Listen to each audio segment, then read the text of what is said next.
Please let this be good. Please let this be good. Please let this be good. Please let this be good.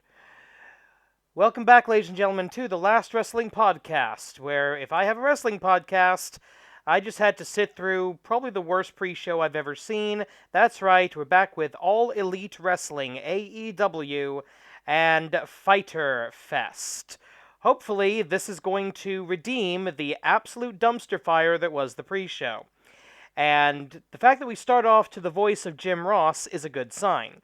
First match of the evening is going to be Christopher Daniels of SCU and Shema, technically formerly of Dragon Gate, and now of OWE.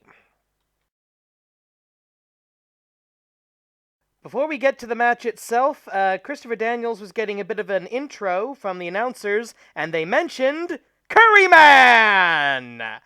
That is worth bonus points. In the end, however, it is Shema with a combination of the Schwein and Meteora to pick up the victory over Christopher Daniels. And this was, again, a good opening match. Unfortunately, they gave away the finish in about the first 30 seconds because the big talking point from the announce team was that Shema is going to be facing Kenny Omega in 2 weeks at Fight for the Fallen, and Christopher Daniels is not. So that made it pretty obvious that this was a match to get Shema established and over, etc., with the crowd. A couple of notes here. My personal professional wrestling hero, Mr. Mike Quackenbush, hosts a podcast when he talks to professional wrestlers about professional wrestling. And one of the things, he actually went on a bit of a screed the last couple of episodes of his podcast where he talked about never, ever, ever hug in the ring. The reasoning for this being that kills any and all tension between the two of you. If you want to show respect to your opponent afterwards, after a match, shake their hand. Or, in this case, since you've got a Japanese man in the ring, bow to him to show respect. Do not hug, because that means the feud's over, and you never ever want to close a story in professional wrestling. Well, they hugged, so points off there. Also, something that Quackenbush talked about recently was respect, how that gets mentioned way too often in professional wrestling to the point that it's kind of a dead trope as far as storytelling potential. I would actually add equal to respect and perhaps even a bigger dead trope, an even deader horse, a more decomposed horse in terms of professional wrestling storytelling is momentum. We've now had 2 matches on this show, if you include the horrible buy-in, that were all about momentum going forward. That just means that this match doesn't matter. Shema is going to face Kenny Omega whether he beats Christopher Daniels or not. And the idea of having a psychological advantage because he won a match against Christopher Daniels, that's such a nebulous concept that it means nothing. On the positive side, this did what it was supposed to do. It established Shema, and it was a good opening match in that it was competently wrestled. Not great. It's not going to blow the rest of the show away, I hope. But it was a good match. Just didn't make any sense storytelling-wise. There's no reason for this to be happening other than just to establish Shema. And you could have done that in a better way, I think. Up next, it's the second bite of the apple in the women's division, as we have a triple threat match featuring Rijo, who is playing the, essentially almost, it looks like an idol singer, to be honest with you. If you're familiar with Japanese idol culture, you'll recognize some of the tropes in her appearance and her mannerisms. She'll be facing off against fellow Japanese Joshi competitor Yuka Sakazaki, a Chikara King of Trios alumna, who will be playing the role of the super bouncy hyperball of Genki, and I absolutely love her for it. She is fantastic. Unfortunately, these women will both be facing Nyla Rose. So this is going to probably be the giant squash match for her that she didn't get at Double or Nothing. And if I didn't already have a couple of dozen reasons for liking Nyla Rose, take a look at her left arm on the right-hand side of your screen. You will see, can we zoom in on that? Thank you very much. There you see it. The crest of the Kingdom of Hyrule, complete with the Triforce. I absolutely love this woman, and I hope she's the first AEW Women's Champion. That is so, so cool to see. Alright, triple threat match. Unfortunately, one fall to a finish, but go Nyla Rose. Or not. Okay, unsurprisingly, the giant woman winds up playing the heel against the two cute Japanese girls. This is a gaming convention. There's going to be a little bit of a crossover with the anime fandom, let's put it that way. But yes, on a shock roll-up, Rijo picks up the victory over Nyla Rose. The entire match was basically Nyla dominating, the two Japanese girls working together to overcome Nyla, and Nyla being cocky, arrogant, and wasting about a half a dozen opportunities to actually win the bout.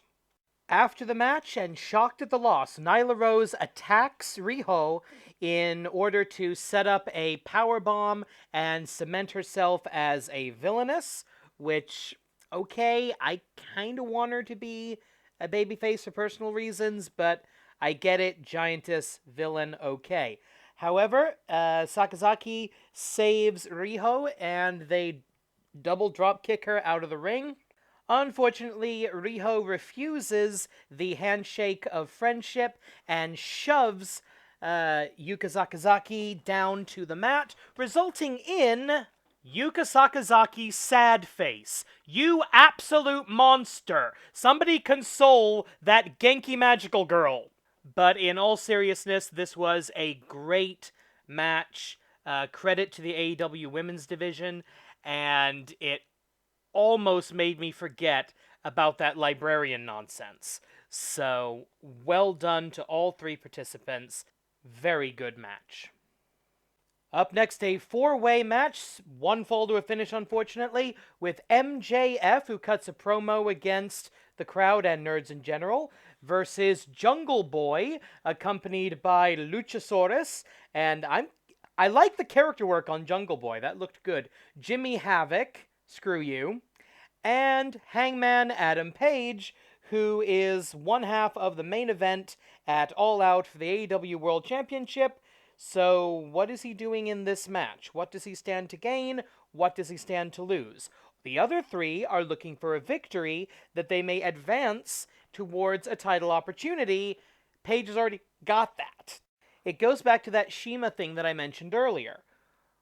What do they stand to gain? Why are they in this match? Have they been assigned to this match by Cody, presumably? I don't get it. Why? Why are you wrestling? Four-way match, one fall to a finish. Chikara senior official Bryce Remsburg has the call. And victory for the guy who's going to the main event of the next big show. I'm utterly shocked by this. Okay, again, just like with Shema, this is, oh yeah, we gotta give you some momentum going into All Out. Alright, these kind of four-way matches are basically 4 or 5 singles matches all smushed together, and that's exactly what this one was. They seem to be continuing a feud between MJF and Adam Page. I'm guessing Adam Page winds up as the world champion, with MJF as the first real heel challenger. But the star of this match, the guy whose stock was the most elevated, at least in my eyes, and it's my show, so my eyes are the ones that matter, that'd be Jungle Boy. Really good character work, doing the sort of the Tarzan, walking on all fours, crouching down kind of gimmick. I love the partnership with Luchasaurus. I hope these two go far in the tag team division. We're going to be having a tag team tournament. I'd be happy to see them enter it.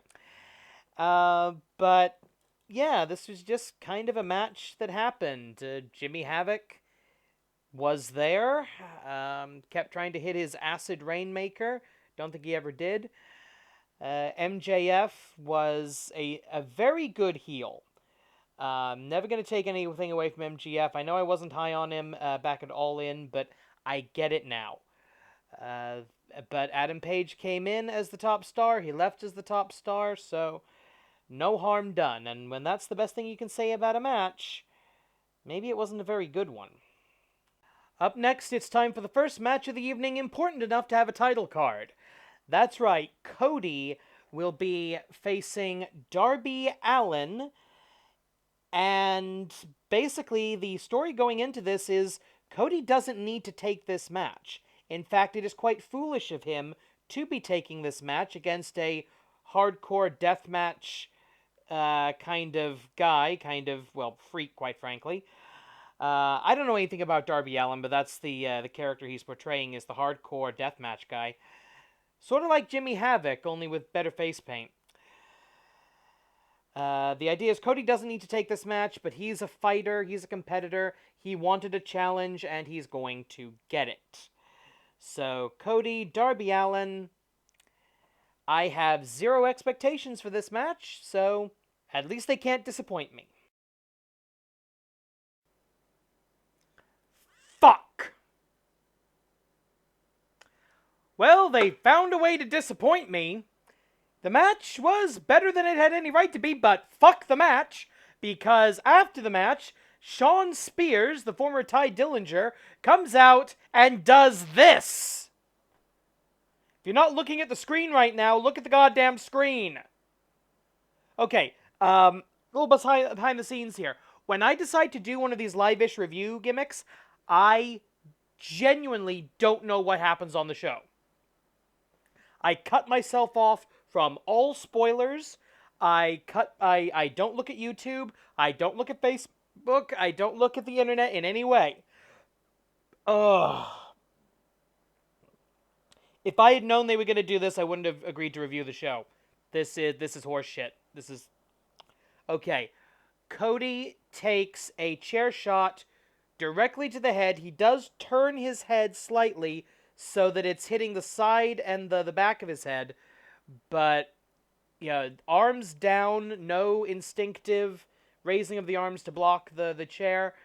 And, I'm sorry, in a post-Chris Benoit world, yes, I said that name, in a post-Chris Benoit world, there is zero fucking excuse for this. This is not an angle. This does not put heat on Shawn Spears. This puts heat, if I may be excused the term, on AEW because they were the ones fucking stupid enough to do this. You want to do the chair shot? Fine. You want to do the attack? Fine. You want to do the, my real life friend betrays me? Excellent. Do that. You want to have somebody bleed. Lovely. Well, within reason, lovely. This is absolutely unacceptable fucking crap. Cody could have died today. Or a couple of days ago, as I'm recording this. But, no. No, no, no, no, no, no, no, no, no, fucking no. And I'll be honest with you, this is my third time recording this part of the show because, well, first of all, that keeps happening. But second, I don't know if I want to keep watching this. I mean, the stupid shit and I mean really stupid shit in the pre-show is one thing. The fact that they're still obviously trying to figure out what they're doing is another. The fact that they keep having audio problems, specifically with the ring announcer announcing the remaining time in the match. That's virtually inaudible.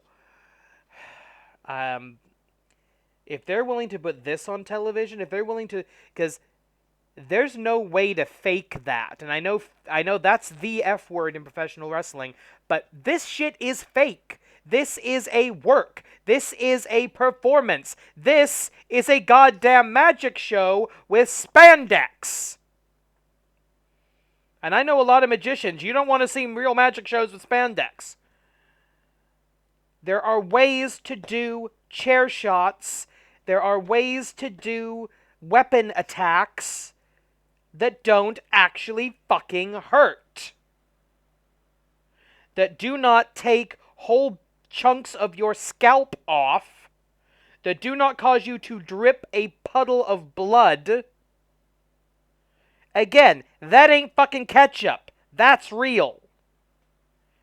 And you know what's also real? The goddamn concussion that I'm certain Cody Rhodes has.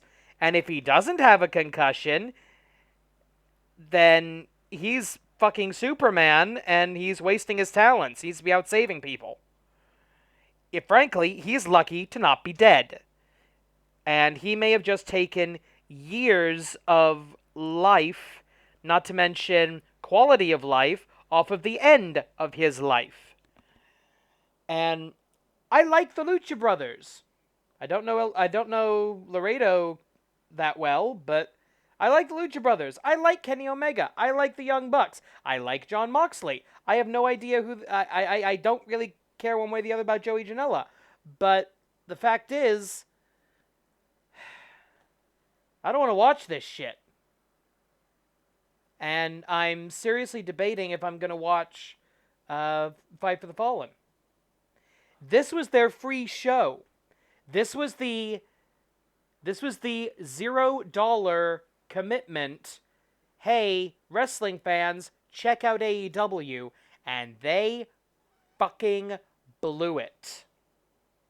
I gave them some leeway because they had a good tag team match in the pre-show. No leeway here. F. And it's only because my scale doesn't go to F- that I'm not giving them an F-. If I let my letter grade scale go to Z, that's what they would be getting right now. I like professional wrestling. I am aware of the risk that wrestlers take when they step into the ring, but it's not supposed to be this stupid. These are supposed to be trained professionals. These are supposed to be people who know how to make it look like it hurts more than it does. And I'm sorry, there is no physical way to fake what you are seeing in that still shot. Or what you saw in that still shot. Am I even showing the damn still shot? I don't care anymore. No. That's it for this episode of The Last Wrestling Podcast. Like, share, subscribe, all that YouTube crap. AEW really screwed the pooch tonight, and I hope for Cody's sake that it's not as bad as it looks, but it looks pretty effing bad. Why am I saying effing now? I just dropped like 20 F-bombs. Can I go back to watching Chikara now? I don't like feeling guilty and I don't like feeling like I have to take a shower after watching most of a wrestling show. There's an hour on this show left. 2 matches, but there's another hour left. I am not going to watch that. 90-something minutes plus the pre-show, and they managed to kill so much goodwill. And I had hope. I had hope.